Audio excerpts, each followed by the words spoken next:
അത് വേറൊന്നുമില്ല അളിയാ. കുറച്ചു ദിവസം മുമ്പ് കടമായിട്ടൊരു 2 ലക്ഷം രൂപ തന്നിരുന്നു. എനിക്ക് കുറച്ച് പണത്തിന്റെ അത്യാവശ്യമൊക്കെ ഉണ്ടായിരുന്നു. പിന്നെ നിന്നോട് ചോദിക്കാന്ന് വെച്ചാ നിനക്കാണെങ്കിൽ എല്ലാം മറന്നും പോയി. എങ്ങനെ ചോദിക്കണം എന്നറിയാത്തത് കൊണ്ട് അതിങ്ങനെ ആലോചിക്കുമായിരുന്നു. നമ്മള് വിചാരിച്ചതുപോലെയൊന്നും അല്ല. അച്ഛന് നല്ലതുപോലെ കള്ളം പറയാനറിയാം. അവസാനം കള്ളനെ പോലെ പിടിക്കാതിരുന്നാ മതി. അളിയന് പ്രശ്നമൊന്നുമില്ലെങ്കിൽ എനിക്ക് തരാനുള്ള 2 ലക്ഷം രൂപ തിരിച്ചു തരുമോ? ഈ കാര്യം ചോദിക്കാൻ എന്തിനാ ഇത്രയും ബുദ്ധിമുട്ട് അളിയാ? അളിയൻ എന്തായാലും എനിക്ക് തന്നിട്ടുള്ളതല്ലേ, അല്ലാതെ വെറുതെ കളവൊന്നും പറയില്ലല്ലോ. ശരിയാ അളിയാ. ഞാൻ ഇപ്പൊ തന്നെ ചെക്ക് തരാം. ക്യാഷ് ആയിട്ടില്ലേ? ഇല്ല അളിയാ, ചെക്കാ. ശരി, എന്തായാലും ഇപ്പൊ എന്താ, പണം തന്നെയല്ലേ, വേഗം എഴുതിക്കോളിയാ.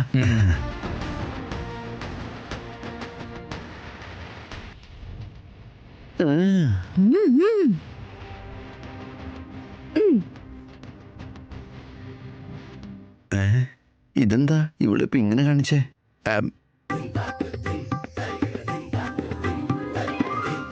വാങ്ങിച്ചോളിയാ. ഈ 2 ലക്ഷം രൂപ എടുത്തിട്ട് ആദ്യം ഗോവ ബീച്ചിൽ പോണം, എന്നിട്ട് ബിയറിലൊന്ന് കുളിക്കണം. അളിയാ, ആ ചെക്കൊന്ന് ചെക്ക് ചെയ്യാവോ? അളിയൻ എഴുതിയാ തെറ്റില്ലല്ലോ.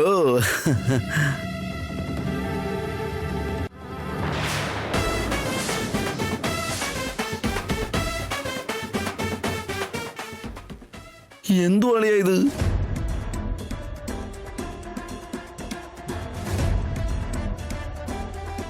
എന്തുപറ്റി? അതൊന്നുമില്ല അമ്മേ. നീ എന്തോ ഒപ്പിച്ചു വെച്ച പോലെ തോന്നുന്നുണ്ടല്ലോ.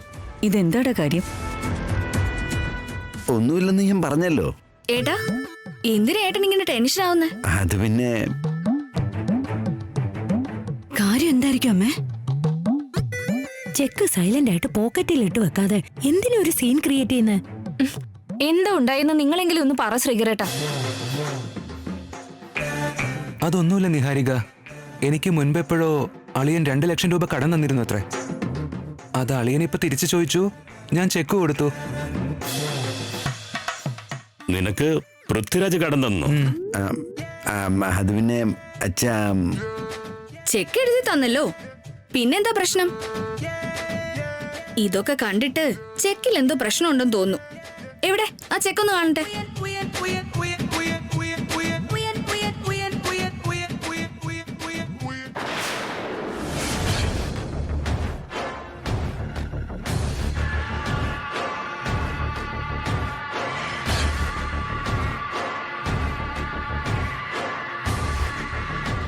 ഇതെന്താ സിഗ്നേച്ചർ ഇടേണ്ടടുത്ത് കോണ്ടാക്ട് ആവനി എന്ന് എഴുതിയേ? അത് തന്നെയല്ലേ എന്റെ പ്രോബ്ലം. എവിടെ ചേച്ചി, ഒന്ന് നോക്കട്ടെ.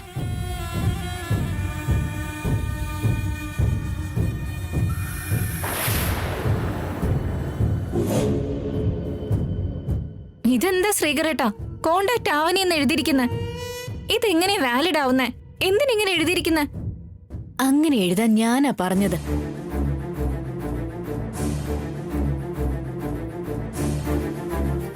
എന്തിനാ അങ്ങനെ പറഞ്ഞേ?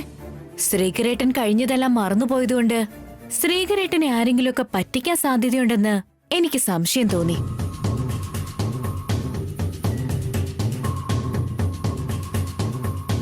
കമ്പനി എമൗണ്ട് ആണെങ്കിലും പേഴ്സണൽ എമൗണ്ട് ആണെങ്കിലും ശ്രീകരേട്ടൻ ധൃതി കാണിച്ച് ഒപ്പിട്ട് കൊടുത്താൽ നഷ്ടം വരാൻ സാധ്യതയുണ്ട്, പ്രശ്നം വരാനും ചാൻസ് ഉണ്ട്. അതുകൊണ്ട് എന്നോട് പറയാതെ ഒപ്പിട്ട് കൊടുക്കരുതെന്ന് ഞാൻ പറഞ്ഞു.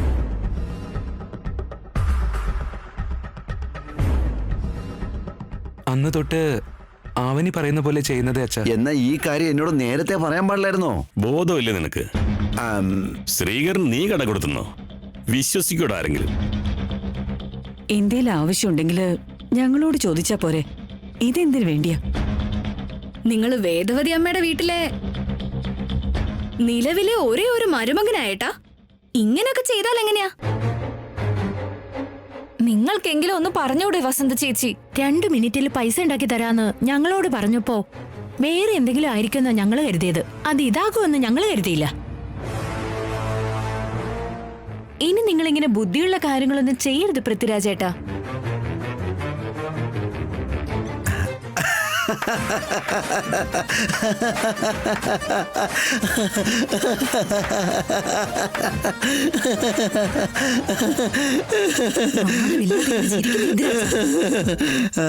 മാനം പോയത് പോരെ. നിങ്ങൾ എല്ലാവരും ഇപ്പൊ എന്നെ തെറ്റിദ്ധരിച്ചതാ.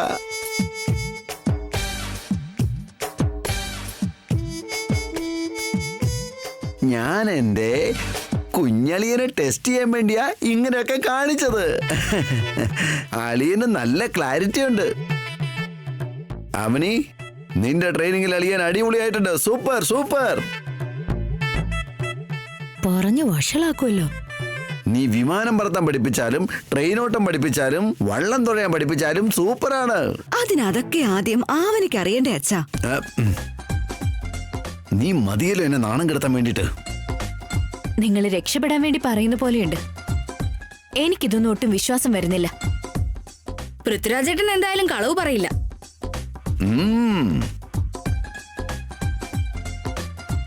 ആവനി എന്ത് പറഞ്ഞാലും നിങ്ങൾ വിശ്വസിക്കോ ശ്രീകരേട്ടാ? ഓഫീസുമായിട്ട് ബന്ധപ്പെട്ട വിഷയങ്ങളൊക്കെ ആവനി പറയുന്നത് കേൾക്കൂ. വീടിനെ സംബന്ധിച്ച വിഷയങ്ങൾക്ക് അമ്മ പറയുന്നത് കേൾക്കും. അപ്പോ നിഹാരിക പറയുന്ന എപ്പോ കേക്കോളിയാ? കല്യാണം കഴിഞ്ഞിട്ട് കേൾക്കും. ഏട്ടാ, ഓഫീസിലേക്ക് ഇറങ്ങിയാലോ? ശരി അവനി.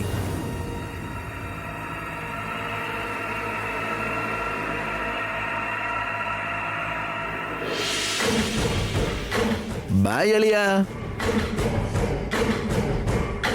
പൃഥ്വിരാജ്, ഇനി ഒരിക്കലും ഇങ്ങനെയൊന്നും ചെയ്തു പോകരുത്.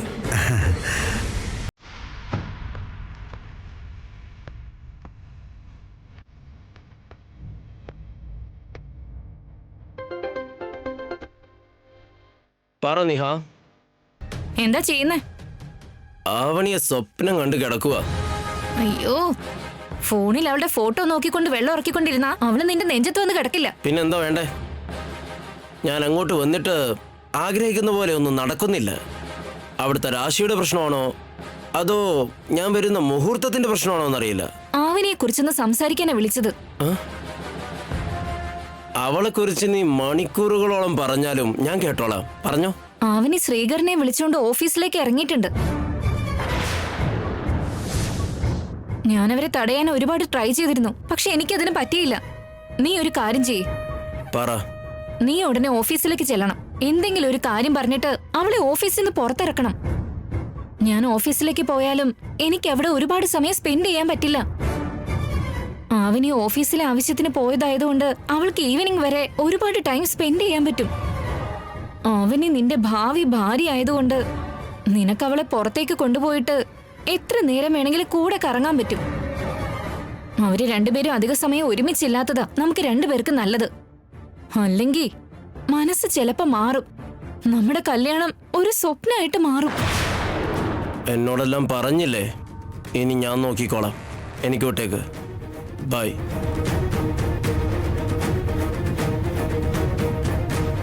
ശ്രീകരനെ നിന്റെ കൂടെ നിർത്തിയിട്ട് നിന്റെ മനസ്സമാധാനം കളയാന്ന് വിചാരിച്ചല്ലേ നീ? നിനക്കുള്ള ഡിസ്റ്റർബൻസ് ആരംഭിക്കാൻ വേണ്ടി ഞാനൊരു അസ്ത്രം അയച്ചിട്ടുണ്ട്.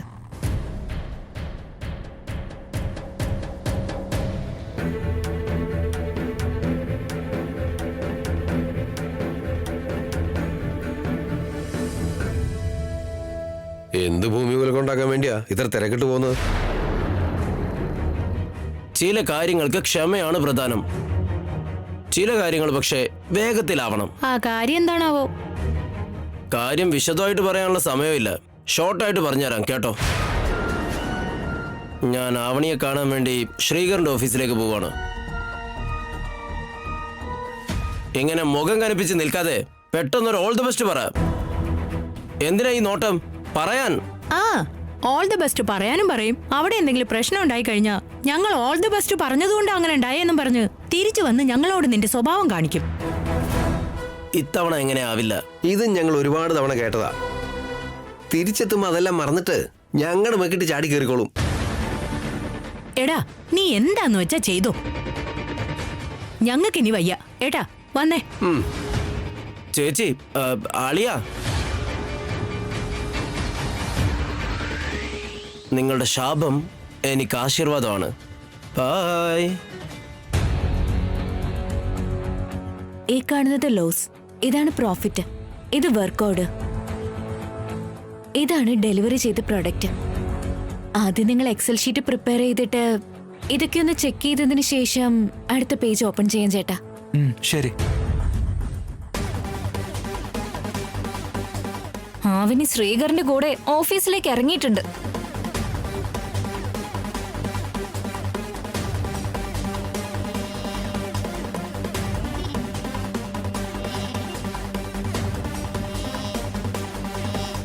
കല്യാണം കഴിഞ്ഞവർക്ക് വേണ്ടി ഒരു പൂജ നടത്താൻ പോവുകയാണ്. വളരെ നല്ല ദിവസമാണ്. പൂജയിൽ രക്ഷാചരടുകൾ നൽകും. ആ ചരടുകൾ കാശിയിൽ നിന്നും കൊണ്ടുവന്നതാണ്. ഭാര്യ അത് ഭർത്താവിന്റെ കയ്യിൽ കെട്ടിയാൽ ഭർത്താവ് ദീർഘായുസായിരിക്കും.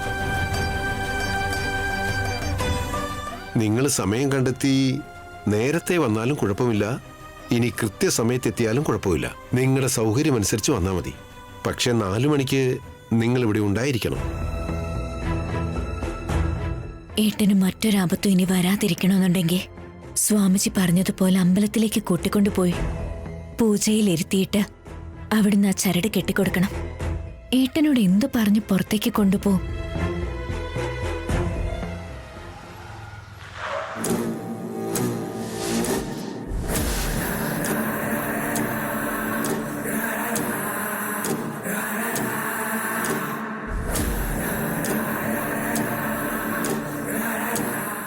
നീ എന്റെ ഭാര്യയാകാൻ പോകുന്നവളാ.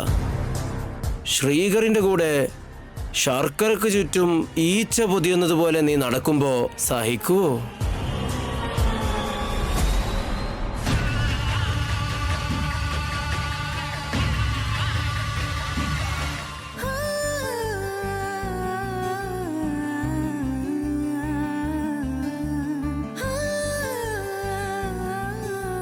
നീ എന്തൊക്കെ നോക്കുന്നേ? ഒന്നുമില്ല ഏട്ടാ.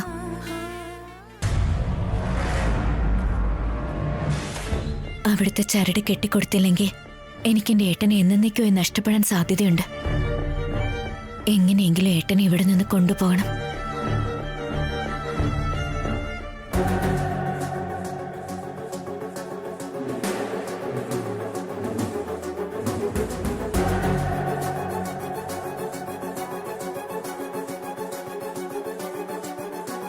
ഏട്ടാ, എന്താ അവനി? എന്നും ഓഫീസ് വീട് വീട് ഓഫീസ് ബോറടിച്ചില്ലേ? നമുക്കൊന്ന് വൈകുന്നേരം വെറുതെ ഒന്ന് പുറത്തേക്ക് പോയാലോ? നിങ്ങൾക്കും റിലീഫ് ആയിരിക്കില്ലേ? അതിന്റെ ഒന്നും ആവശ്യമില്ല. നിങ്ങൾക്ക് വർക്ക് ലോഡ് കൂടി വരികയല്ലേ, കുറച്ച് സ്ട്രെസ്സും കുറഞ്ഞിരിക്കും. ഞാൻ പറയുന്ന കേക്ക്.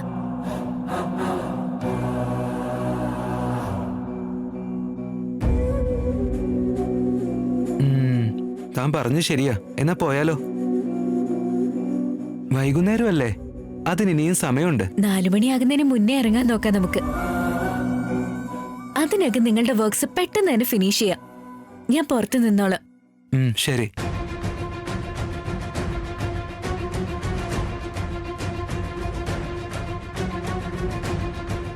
ഏട്ടൻ സമ്മതിച്ചു. യാതൊരു തടസ്സങ്ങളും ഇല്ലാതെ ഏട്ടനെ അമ്പലത്തിൽ കൊണ്ടുചെന്ന് എന്റെ കൈകൊണ്ട് ആ ചരട് കെട്ടിക്കൊടുക്കണം. അത് കഴിയാതെ എനിക്ക് മനസ്സമാധാനം ഉണ്ടാവില്ല. അവനീ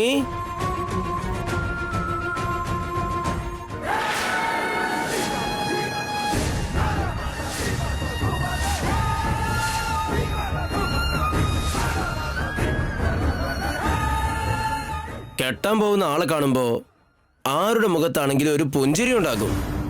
നീ ഇതെന്താ ഈ സമയത്ത് ഇങ്ങോട്ട് നീ എന്തിനാ വന്നത് എന്ന മട്ടിൽ നോക്കുന്നേ? എന്തിനാ വന്നത്? എന്റെ ജീവിതത്തിലെ ഏറ്റവും വിലപ്പെട്ട കോഹിനൂർ വജ്രം ഇവിടെ നിൽക്കുവല്ലേ, അതുകൊണ്ട് വന്നത്. നിന്നെ കാണാൻ വന്നതാ അവണി. കാരണം? ഭാര്യയാകാൻ പോകുന്നവളെ കാണാനും സന്ദർശിക്കാനും സംസാരിക്കാനും കാരണം വേണോ? എനിക്ക് കാരണം വേണം. അതുപോലെ നിങ്ങൾക്ക് എന്റെ അടുത്ത് വരണമെന്നുണ്ടെങ്കിൽ എന്റെ അനുവാദവും നിങ്ങൾക്ക് വേണം. അനുമതി വേണമെന്നോ? എനിക്കോ? ഭാവി ഭാര്യയ്ക്കും ഭാര്യ ആയവൾക്കും ഇടയിൽ ഒരുപാട് വ്യത്യാസങ്ങളുണ്ട്. അതുകൊണ്ട് അനുവാദം വേണം. ശരി, എന്നാ ഇപ്പൊ അനുവാദം ചോദിക്കാം. നമുക്കൊന്ന് പുറത്തു പോയി വരാം. വാ അവണി. അന്ന് നമ്മൾ രണ്ടുപേരും കാർ എടുത്ത് ഗ്രാമത്തിലേക്ക് പോയി കറങ്ങി വന്നില്ലേ? അങ്ങനെ കറങ്ങി വരാം. ഞാൻ വരില്ല. വൈ? എനിക്ക് വർക്കുണ്ട്. ഇവിടെ വർക്ക് ചെയ്യുന്നത് ശ്രീകർ ബ്രോയാ, നീയല്ലല്ലോ. ശ്രീകരേട്ടന് ഈ സമയത്ത് എന്നെ ഒരുപാട് ആവശ്യമുണ്ട്. അതുകൊണ്ട് ഞാൻ വരില്ല. നിങ്ങൾ പോവാൻ നോക്ക്. മുഖത്ത് നോക്കി കൊട്ടി അടച്ചതുപോലെ ദയാദാക്ഷിണ്യം ഇല്ലാതെ ഇങ്ങനെ പറഞ്ഞാ എങ്ങനെയാവണി? ശ്രീകർ ബ്രോയെ പോയി കണ്ട് പെർമിഷൻ എടുത്തിട്ട് വരാം. അപ്പൊ നിനക്ക് ഓക്കെ അല്ലേ? Bro bro hi bro. Hi. What a surprise. ആ ഇരിക്കേ. No thanks bro. ചെറിയൊരു ഫേവർ. എന്തു പറ്റി? എനിക്ക് എൻ്റെ ഭാര്യയുടെ കൂടെ ഒന്ന് പുറത്തു പോയി വന്നാൽ കൊള്ളാമെന്നുണ്ട്. With your permission. അതിന് എന്റെ പെർമിഷൻ എന്തിനാ? ഇവിടെ എന്തോ വർക്കുണ്ടെന്ന് അവനി പറഞ്ഞു. ഞാനിപ്പോ ഓക്കെയാണ്. ഇത് ഞാൻ നോക്കിക്കോളാം അവനി. നിങ്ങൾ പൊക്കോളൂ. അതല്ല ഏട്ടാ. നേരത്തെ നീയല്ലേ പറഞ്ഞത് ബോറടിക്കുന്നുണ്ടെന്ന്? വൈകുന്നേരം പുറത്തൊക്കെ കറങ്ങി വരാന്ന്. ഓ അങ്ങനെ പറഞ്ഞോ? അങ്ങനെയാണെങ്കിൽ ആ അവസരം എനിക്ക് തന്നൂടെ? അതുകൊണ്ട് താൻ വന്നത് ഏതായാലും നന്നായി. ശ്രീകർ ബ്രോ കറക്റ്റ് ആയിട്ട് പറഞ്ഞില്ലേ അവനി? കല്യാണത്തിന് മുമ്പ് ഇങ്ങനൊക്കെ നടന്ന ജനങ്ങൾ എന്ത് പറയുന്നത് നിങ്ങളൊന്ന് ആലോചിച്ച് നോക്കേട്ടാ. ഉടനെ കല്യാണം കഴിക്കാൻ പോകുന്ന ആൾക്കാരെ പറ്റി ഇനിയിപ്പോ ഏത് നാട്ടുകാർ എന്ത് പറയാനാ? നാളെ ഞങ്ങളുടെ കല്യാണം നടന്നില്ലെന്ന് വെച്ചോ, ഇവന്റെ കൂടെ കറങ്ങി നടന്നതിന്റെ പേര് എന്റെ ഭാവി എന്താവും? നടക്കില്ല എന്ന് പറയുന്നത് എന്തിനാ? അങ്ങനെയുള്ള സംശയങ്ങളൊക്കെ മാറ്റിവെച്ചോ. നിങ്ങൾ രണ്ടാളുടെയും കല്യാണം അടിപൊളിയായിട്ട് നടക്കും. ആ കൈയിങ് തന്നെ ബ്രോ. ആര് പറഞ്ഞു കൊടുക്കാനാ? എങ്ങനെ വേണം ബ്രോ? മുകളിലുള്ള ദേവന്മാരുടെ അനുഗ്രഹം പോലെയുണ്ട് നിന്റെ വാക്ക്. Thanks a lot. താൻ ഇവളെ കൂട്ടി പോവാൻ നോക്ക്. ഇതിൽ തെറ്റൊന്നുമില്ല Avani. Go go go go. ചെല്ല്. വാ.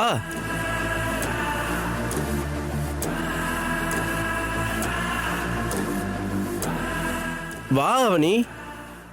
ചെല്ല അവനി.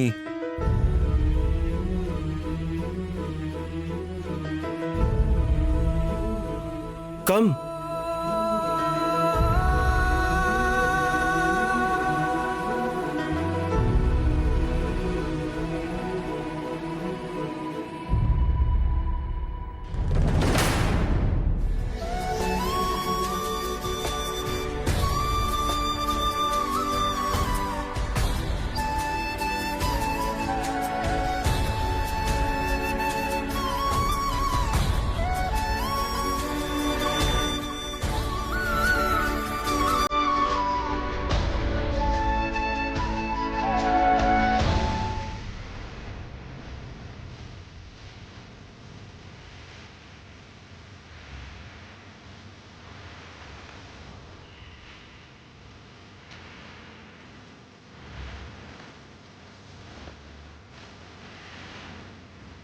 ഇവന്റെ അടുത്തുനിന്ന് രക്ഷപ്പെട്ട ഏട്ടനെയും കൊണ്ട് ഇങ്ങനെ അമ്പലത്തിലേക്ക് പോവാ. ഇങ്ങനെയൊരു പരീക്ഷണം നേരിടേണ്ടി വരുമെന്ന് കരുതിയില്ല.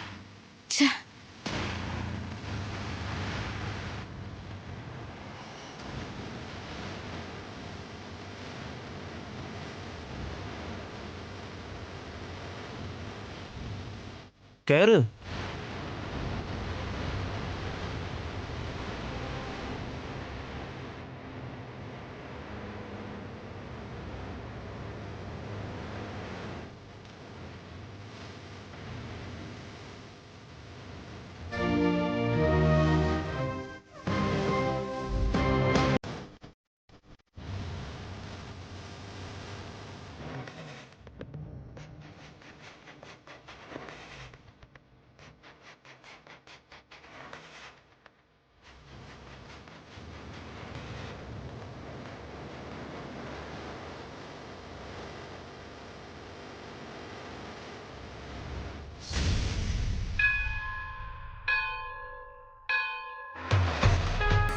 ഇന്ന് ഞാൻ ചോദിക്കുന്ന ചോദ്യങ്ങൾക്ക് ആ ദൈവം എന്റെ മുന്നിൽ പ്രത്യക്ഷപ്പെട്ടേ മതിയാവും.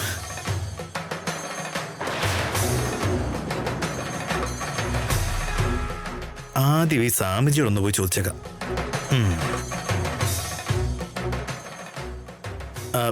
നമസ്കാരം സ്വാമി. നമസ്കാരം. ഒരു ധർമ്മസങ്കടം ഉണ്ടായിരുന്നു. പറഞ്ഞോളൂ മോനെ. എനിക്കൊരു വലിയ ആഗ്രഹമുണ്ട്. ദൈവത്തിനോട് ചോദിച്ചാൽ നടക്കുമല്ലോ അല്ലേ? ന്യായമായ ആഗ്രഹമാണെങ്കിൽ തീർച്ചയായും നടത്തിത്തരും. അതൊന്നുമല്ല സ്വാമി, എനിക്കൊരു ഭാര്യയുണ്ട്, അവൾക്കൊരു അനിയത്തിയുണ്ട്, ആ അനിയത്തിക്ക് ഒരു ഭർത്താവും ഉണ്ട്. എങ്ങോട്ട് എന്നെ കൊണ്ടുപോകുന്നത്? നിനക്കൊരു സർപ്രൈസ് തരാൻ വേണ്ടി. ഒറ്റ ഭർത്താവേ ഉള്ളൂ. ആ ഭർത്താവ് ആരാണെന്ന് കുറച്ചു കാലം മുമ്പ് വരെ ക്ലിയർ ആയിരുന്നു. പക്ഷേ പെട്ടെന്ന് സീനിലേക്ക് വേറെ ഒരാളും കൂടെ വന്നു. ഇപ്പൊ അവർക്കിടയിൽ ഞാൻ അവളുടെ സ്വന്തം ഭർത്താവ് ആരാണെന്ന് അറിയാതെ പെട്ട് നിൽക്കുവാ സ്വാമി.